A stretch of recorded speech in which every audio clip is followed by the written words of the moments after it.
I normally don't do Raw reviews. Normally, my Raw reviews, I am part of OKFabe's post-Raw rundown, which I'm still a part of, if you will. I'm also being a part of Elena's Raw After Party. But I decided tonight to do things a little different.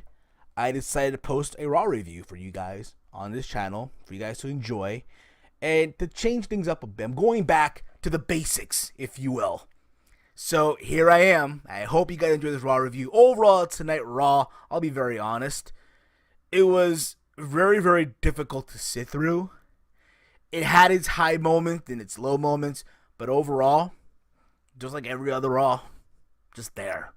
Nothing really worth exciting, or nothing really worth to sit there and say, oh my god, did you see that happen on Raw? No, nothing. Just another bland Raw. Heels World. So the first match of the night was between Roman Reigns versus Rusev in a rematch for the United States Championship from last night's Clash of Champions. Overall, I thought this was a very, very solid match. Both guys went out there and gave it their all. There's a lot of good spots in this match. Personally, I thought the match from Clash of Champions was a little better, but it ended in a double countout. After all this, they're brawling through the audience, what have you, and it seemed like it was going back and forth. And Roman goes for the roadkill he does outside, on the apron, it seems, or the Superman punch. Rusev hits him with a chair. And he keeps on hitting with the chair, gets him in the ring, and Roman spears him. And that's how they end this whole thing. Here's my problem with this. Rusev just lost his title at Clash of Champions. You would assume that he wants his retribution, he wants revenge, he's going out there with the vengeance of fury. So you would have him go out there and beat the fuck out of Roman Reigns. And you build this up, obviously, to Hell in a Cell, because you know this is where it's going to go. However, I'll say this feud does not deserve to be inside the Hell in a Cell structure, by no means at all, but you know where this is going to go. And at the end, Roman got the chair that he pretty much beat Rusev with, and sat there and celebrated with the US title. That's how they kicked off the show with the first match of the night. So yeah, again, they're going to Hell in a Cell. Whoop-de fucking do. Mick Foley comes out and he talks about what happened between Cesaro and Sheamus at Clash of Champions. As you all know, the match number 7 ended in no contest. He brings out both Cesaro and Sheamus, and both Cesaro and Sheamus, they're giving their claim to who they felt should have won that match, what have you. And Mick Foley pretty much says that it's a draw. And I kind of predicted that as well, because again, you want to make both of them look strong, not weak. And he pretty much said as well that they both deserve a championship, but they're going to share one. Meaning they're going to go after the tag team titles. And both of them are livid, they're mad. I think it's total bullshit, to be honest. And here's the other thing too. Cesaro comes out to the ring, all happy, ripping off his suit with his full entrance. Keep this in mind, last night on the pay-per-view, this guy was fucking pissed, he was fucking livid. And now you're gonna tell me he's all happy, excited, like nothing fucking never happened. What the fuck? It's fucking stupid. And the fact that they're gonna share the tag titles, I don't know, maybe a Hell in a Cell. At the same time though, it could be interesting. A tag team duo of Sheamus and Cesaro. Think about this. At this point in juncture, that could benefit Sheamus. It doesn't do anything for Cesaro, to be honest, but at least he's doing something better than nothing. What do you know? The Club versus New Day in a rematch for the Raw tag team titles. I don't know why they call it that, but yeah.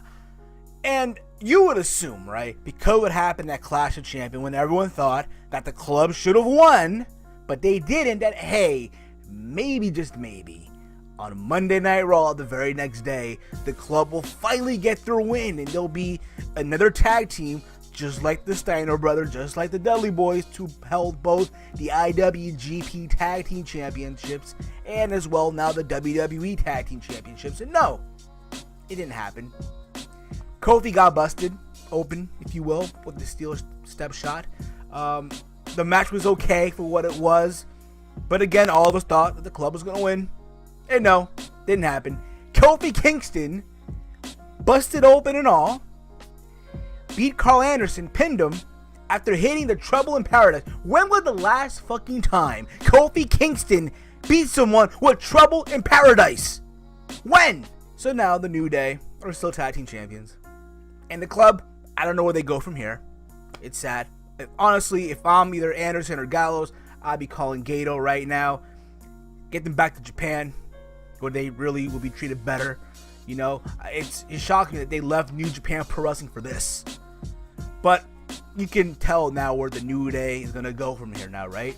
They're going to go on to beat Demolition's record. Or if not, at Hell in a Cell, Sheamus and Cesaro will beat the New Day. And it'll be Team Hell No all over again. This is what they're going with. You know, Cesaro and Sheamus, that disgruntled tag team that hate each other, that can't stand each other, but they managed to get the job done. That's where it's gonna go, people. And if you can't see that, then I don't know what the fuck you guys are watching. After this, who do we get? Everyone's favorite huggable creature, Bayley, versus some local enhancement talent, aka a jobber. And she pretty much beat this jobber, and she pretty much did not break a sweat at all.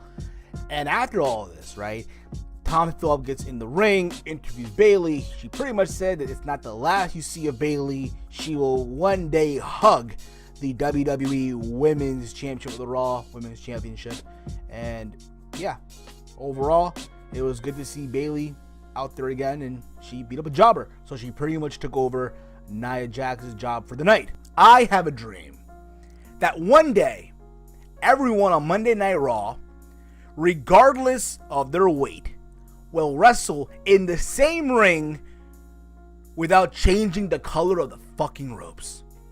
So we get our first Cruiserweight match of the night, a tag team match, Lince Dorado and Drew Gulak versus Cedric Alexander and Rich Swann. Overall, very good match. All four guys went out there. They did their usual spots. The crowd seemed into it. I'll say this, overall, it's a step up from last week's. And I like the fact that this time it wasn't literally on the third hour of the show. I like just the flow of it, everything tonight. And at the end, Rich Swann with his rich kick that they're calling it, and then to like a bridge pin for the 1-2-3 on Drew Gulak. Rich Swann and Cedric Alexander got the win. But again, I just hate this notion that you gotta change the color of the fucking ropes. To me, that just screams like, yes, yeah, they are below us, if you will. I just hate that feeling. But nonetheless, a very good, exciting match. Well, what do we get after this? The tag team debut of the dynamic duo that is Team Hell 2.0, Cesaro and Sheamus. And they faced two local jobbers, which pretty much was a squash match. And they were arguing, right, between each other in a match against two jobbers. You mean to tell me we couldn't get the shining stars out here against Cesaro and Sheamus? We couldn't get Kaz and Enzo because, face it, they always lose anyway. The match ended quick. There was a moment where the jobbers got Cesaro in a double team, and Cesaro did not sell any of their moves. It ended when Sheamus laid both of them out with a brogue kick, and Cesaro got the pinfall win. But again, you know where this is going to go. Let's face it, they're going to be the ones to beat the New Day instead of the club. Like I said it before, and I'll say it again, Team Hell No 2.0. After we get a backstage segment with TJ Perkins preparing himself for his Raw debut, gets interrupted by Brian Kendricks, pretty much saying that, you know, he wants TJ Perkins to soak all this in because sooner or later they'll meet again and Kendricks will take the Cruiserweight title. And I kind of like that because, again, there's continuation. There's a feud in the Cruiserweight division. It is good to see the veterans put over the young talent. Charlotte comes out with Dana Brooke. They get in the ring and they pretty much talk about Charlotte being victorious at Clash of Champions, how she beat two women, two very good talented women, and how every time they bring out someone new, she finds ways to get the victory. And then what do you know? Out comes Sasha Banks, talking about how Charlotte didn't beat Sasha Banks at Clash of Champions. She pinned Bayley, and how she still owed her rematch, and she wants the rematch right now. Charlotte then says, you know what, fine, I'll give it to you. She takes off her robe, she gives it to Dana Brooke, and then she goes, but next week. Which then ends in a brawl where Sasha Banks prevails, and pretty much next week in LA, they're going to go at it for the women's title in the rematch. which I, to be honest, see Charlotte retaining, but that's just me, of course. After this, we get some exciting Cruiserweight action. Perkins, the Cruiserweight champion, versus Tony Nese, the premier athlete, which, to be honest, I was happy to see Tony Nese, finally on Raw, on the main roster, on the big stage, along with Perkins, don't get me wrong. Overall, this was an exciting match, alright? Both these guys went out there, tore it up, they gave it their all. But one thing that fucking pissed me off, this fucking crowd in Cincinnati. They're having a fucking amazing match, and all you fucks could do is chant, CM Punk, CM Punk. He quit on all you fucks. He's no longer a pro wrestler. Get that through your fucking skulls. He is now an MMA fighter. A shitty MMA fighter at that, who got his ass kicked. You think, alright, that's fine, but then these fuckers decided to fucking chant Randy fucking Savage. Don't get me wrong, I love the fucking Macho Man, R.I.P. But there's no fucking need to be doing these stupid, ridiculous chants at a match like this. And you guys bitch and moan when WWE gives you the same old fucking shit. Here they are, giving you something new talent out there in the ring. And you guys choose to fucking chant bullshit. And you wonder why sometimes wrestling fans get the bad rep that we get because of bullshit like this. The highlight reel, Chris Jeri-KO and his best friend Kevin Owens. Pretty much Kevin Owens talking about what he's done at Clash of Champions, how he is now considered the most dangerous man because he beat Seth Rollins, who was considered by many a dangerous person, by injuring the likes of John Cena, Sting, and one Demon King Finn Balor, which led for Seth Rollins to come out. Security pretty much separates him from going into the ring because he's injured. Now, here's what I would have done. I would have had Rollins come in through the crowd, to be honest, but that's just me. And pretty much he can't get to the ring. They won't let him. He's walking back all pissed off because he can't get his hands on Kevin Owens. And then the buzzkill. In come the two jobbers, Kaz and Enzo, the two thugs from the suburbs, with custom microphones. Yes, let's give custom microphone to the two guys that lost to jobbers a couple weeks ago. The Shining Stars, if you will. Main event, tag team match. Best friends, Kevin Owens and Jeri-KO versus Kaz and Enzo. Oh boy, Kaz and Enzo are main eventing Raw. Yep, the numbers will indeed go up. Oh boy. Main event time. Kaz and Enzo, the suburb thugs, versus the best friends, Kevin Owens and Jeri-KO in the main event of Raw. Wow, I can't believe Kaz and Enzo are main eventing Raw. Why oh why is beyond me. Jeri-KO main eventing Raw. Good to see, along with Kevin Owens. Overall, I'll be honest, this match was whatever. Just like SummerSlam, whatever.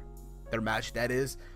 The good news is, though, that Kevin Owens got the win for his team. The story of every Kaz and Enzo match, Enzo getting his ass kicked throughout the whole match, and Kaz does the tag for some moves, and that's it.